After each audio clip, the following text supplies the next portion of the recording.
Hello everyone, आज है 9 जून और आज इस वीडियो में हम बात करने जा रहे हैं गेल इंडिया के बारे में।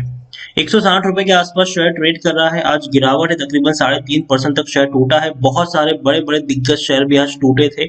मॉर्निंग में मार्केट में बढ़िया रौनक थी, अच्छी खासी तेजी चल रही थी, लेकिन एक बार में ऐसी गिरावट आई कि शेयर सारे के सारे मतलब तकरीबन ज्यादा शेयर टूटना शुरू हो चुके थे।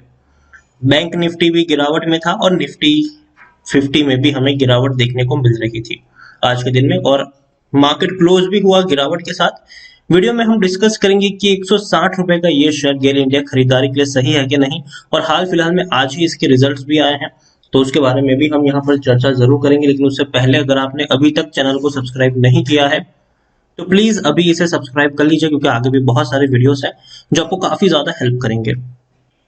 तो चलिए शुरू करते हैं। तो गेल इंडिया अगर देखें पिछले एक महीने में, तो एक महीने में गेल इंडिया के शेयर में तकरीबन 8% का ग्रोथ है। अब देखिए एक चार्ट इंटरेस्टिंग है, तेजी आई, गिरावट आई, टूट गया था शेयर, 145 रुपए के आसपास पहुंचा, लेकिन दोबारा अच्छी खासी रैली दिखाई और अब थोड़ी बहुत प्रॉफिट बुकिंग आई जरूर है। लेकिन नतीजे के बाद अब कल का दिन इंपॉर्टेंट भी रहेगा, क्योंकि कैसे किस तरीके से ये रिएक्ट करेगा वो भी देखना रहेगा। पिछले एक महीने में देखिए और एक साल में देखिए तो 60% का ग्रोथ है। अब देखिए शेयर टूट गया था तकरीबन 80 के करीब, अच्छी खासी तेजी। देखिए चार्ट आप देखने की समझिए, यहाँ पर तेजी आई, गिरावट आई, तेजी आई, ठीक है, टूट गया शेयर, दोबारा तेजी आई, टूट गया, दोबारा तेजी आई, टूट गया, दोबारा तेजी आई, फिर से टूट गया, लेकिन दोबारा तेजी जरूर आएगी। ये इसी तरीके का पैटर्न आने वाले कुछ दिनों तक फॉलो करेगा। अगर 20 रुपए अप जाएगा तो 10 रुपए डाउन भी आएगा ये शेयर। यहाँ पर हम देखें तो लार्ज कैप शेयर है, 74,000 करोड़ के आसपास का मार्केट कैप है।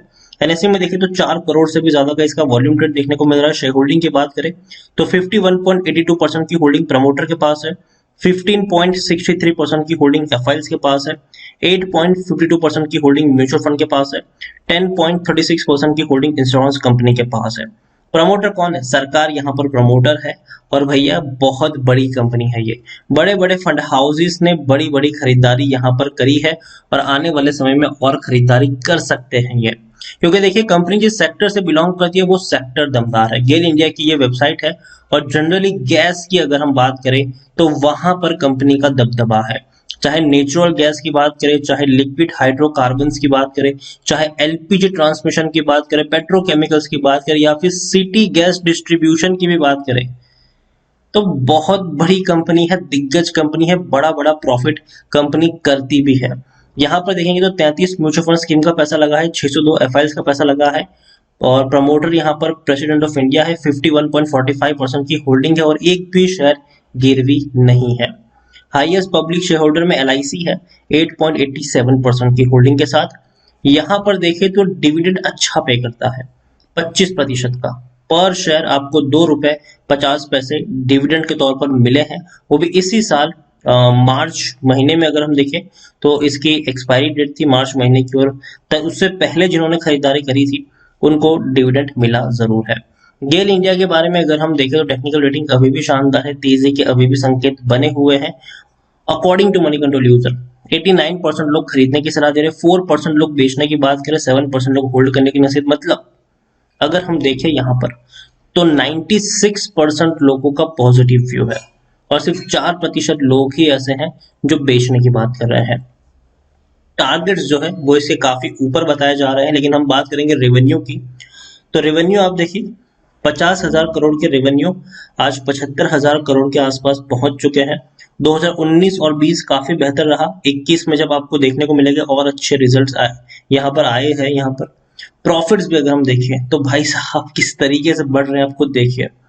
2016 में जहां 2,000 करोड़ से भी कम का प्रॉफिट था, वो बहुत ही कम वक्त में 7,000 करोड़ से भी ऊपर का निकल चुका है सालाना मुनाफा। तो ये अच्छी बात है। यहाँ पर Q4 के रिजल्ट्स जो आए हैं उसके बारे में अगर हम देखें तो इस बार इन्होंने तकरीबन 2,485 करोड़ का मुनाफा कमाया है। देखा जाए तो ये अच्छा प्रॉफिट है, क्योंकि पिछले क्वार्टर से कंपेयर करेंगे तो अच्छा है, क्योंकि पिछले क्वार्टर में जहां 1,885 करोड़ का प्रॉफिट था, जो इस बार 2,485 करोड़ है, मतलब 32% का ग्रोथ है प्रॉफिट में। इनकम भी अगर हम देखें तो इनकम में भी बढ़ोतरी हुई है, जहां पिछले क्वार्टर में 15,900 करोड़ की इनकम थी, वो इस बार 16,200 करोड़ की इनकम दिखा रहा है। मतलब इनकम और प्रॉफिट दोनों बढ़े हैं। ईपीएस में भी आपको काफी अच्छी बढ़ोतरी देखने को मिल रही है। लेकिन पिछले साल से कंपेयर करेंगे तो थोड़ी सी कम है, क्योंकि पिछले साल जो इनकम थी वो 18,900 करोड़ थी, जो इस बार 16,000 करोड़, मतलब 14% की गिरावट है। प्रॉफिट जो पिछले साल 4,728 करोड़ का था, जो इस बार 2,485 करोड़ है, तो यहाँ पर भी 47% की गिरावट देखने को मिली है। ईपीएस जहां पहले 10.48 था, वो इस बार 5.52 है, तो यहाँ पर भी आपको बड़ी गिरावट आई है। लेकिन फिर भी अगर हम देखें तो ओवरऑल क्वार्टर अच्छा रहा है, बेहतर रहा है, और आने वाले समय में और बेहतर रह सकता है। रीजन ये है कि कंपनी जिस सेक्टर से बिलोंग करती है वो सेक्टर बढ़िया है, गैस वाला सेक्टर। और याद रखिए, जो गैस डिस्ट्रीब्यूशन की अगर हम बात करते हैं तो उसमें ये लीडर है तकरीबन 75 से 80% का जो मार्केट शेयर है वो यहाँ पर ओन करने वाली ये कंपनी है। तो गेल इंडिया मेरे हिसाब से नतीजे आए हैं वो अच्छे हैं, बेहतर है, और जो टारगेट्स भी इसके बताए जा रहे हैं वो भी शानदार है। 200 रुपए के टारगेट जो है वो मोतीलाल ओसवाल के द्वारा यहाँ पर बताए गए हैं, और उनका मानना है कि शेयर वहां तक जरूर जाएगा। उसके अलावा अगर हम टिकर टैब पे देखें तो सारी चीजें ग्रीन है यहाँ पर। आप देखिए, जो करंट वैल्यू है वो ऑलरेडी लेस देन है उसकी इंस्ट्रिक वैल्यू से। इतना ही नहीं, कंपनी आपको बैंक एफडी से भी अच्छा रिटर्न देती है, अच्छा डिविडेंड प्रोवाइड करने वाली कंपनी है ये।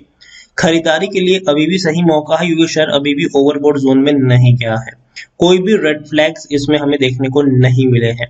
इतना ही नहीं, अगर हम यहाँ पर देखें तो 86% एनालिस्ट जो है वो मानते हैं कि कंपनी बढ़िया है, खरीदारी का मौका है, डरने की जरूरत नहीं है, और बेहतर तेजी आपको आने वाले समय में देखने को मिल सकती है। फाइनेंशियल्स जो है वो काफी बेहतर है, लेकिन कुछ चीजें हैं जो मैं आपको यहाँ पर बताने की कोशिश करूं तो जो मार्केट शेयर है वो पिछले 5 सालों में थोड़ा सा इनका डिक्रीज हुआ है। जो पहले ये 77% का जो मार्केट शेयर कंपनी एंजॉय कर रही थी, अब 68% के आसपास का मार्केट शेयर, मतलब मार्केट शेयर जो है वो इनका कम हुआ है। दूसरी तरफ अगर हम देखें तो इंडस्ट्री की जो रेवेन्यू ग्रोथ है वो भी डिक्रीज हुई है।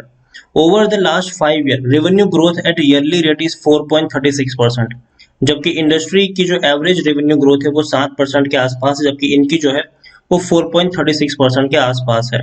और अगर नेट इनकम की अगर हम बात करने जाए तो over the last 5 year net income की अगर हम बात करें तो वो हल्की सी गिरावट आई है, जबकि इंडस्ट्री की नेट इनकम जो है वो 25.10% है, जबकि यहाँ पर 24.42% है। तो मतलब हल्की सी है, कोई हम उसको इग्नोर भी कर सकते हैं, इतनी मामूली है ये। लेकिन फिर भी मार्केट शेयर डिक्रीज हुआ है, लेकिन उसके बावजूद 68% का मार्केट शेयर इस कंपनी का है। तो ये कोई छोटी बात नहीं है, बड़ी बात है ये। और अभी भी कह सकते हैं कि शेयर में अभी भी आपको अच्छी खासी तेजी नहीं देखने को मिली है। अभी भी जो हम देखने की अगर कोशिश करें तो जो रेवेन्यू ग्रोथ है वो इंडस्ट्री से कम यहाँ पर है। और गेल इंडिया डेफिनेटली मेरे हिसाब से आपके पास है, बने रहना चाहिए।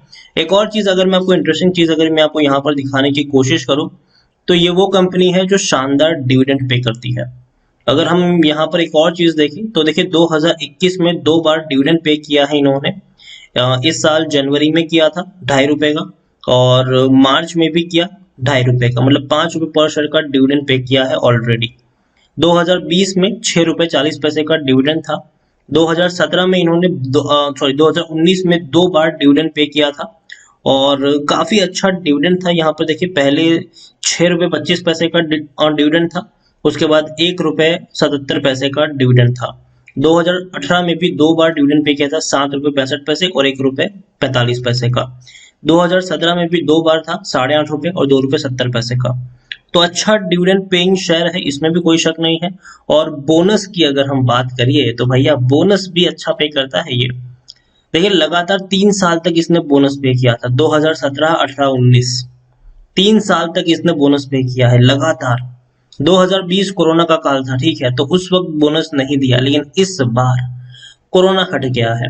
उम्मीद करते हैं कि बोनस मिले, इस साल नहीं तो अगले साल, लेकिन उम्मीद जारी है यहाँ पर। मतलब एक चीज यहाँ पर क्लियर है कि गेल में अब तक जिन्होंने भी खरीदारी करी है, अगर हम बोनस बोनस डिविडेंड सब कुछ काउंट करें तो कोई नुकसान में नहीं है।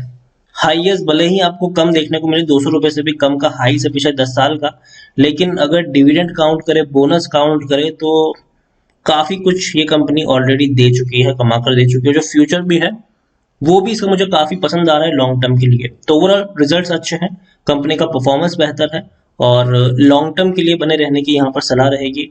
जिस सेक्टर से कंपनी बिलोंग करती है वो सेक्टर भी दमदार है। वीडियो को यहीं पे एंड करूंगा। पसंद आया हो तो लाइक करो, शेयर करो। चैनल पर अगर आप पहली बार आए हैं तो प्लीज सब्सक्राइब करें। और गेल इंडिया के बारे में आप क्या सोचते हैं वो भी आप मुझे कमेंट में लिख कर बता सकते हैं। Thank you.